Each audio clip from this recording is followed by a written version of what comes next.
wanalipwa fedha kwa kuwatumikisha vijana wa Tanzania. Wao ndio wanatajirika, wanatajirikia damu za watoto wa Kitanzania.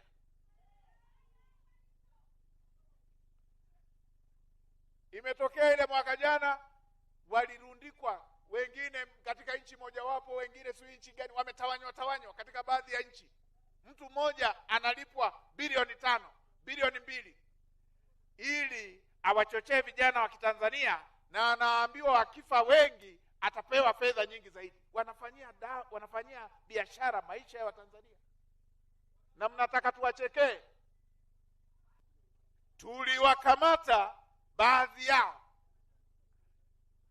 wakiwa wamehifadhiwa mahali, na mmoja amesema ili aweze kuhamasisha vijana waende kufa, yeye alikuwa analipwa milioni 5 kila mwezi.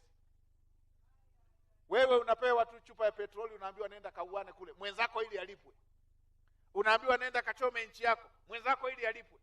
Unaambiwa kachome biashara ya fulani pale, mwenzako analipwa. Kwa wewe unaenda kuumiza nchi yako na ndugu yako, yeye analipwa kwa wewe kupoteza maisha yako.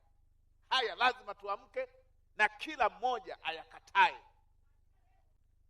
Na hivi majuzi tukawasikia wanasema, tukasema hatutapuza jambo lolote. Tumefuatilia, tumewakamata, wapo wa kutosha, tumewakamata.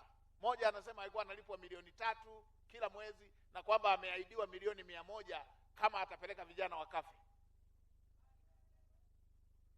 Tumemkamata.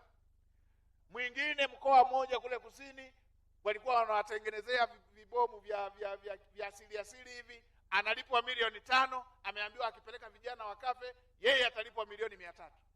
Ninyi mnaunganaje na watu wanaotuwazia mabaya ya aina hiyo? Kataeni, kila kijana akatae. Usifanyiwe biashara maisha yako.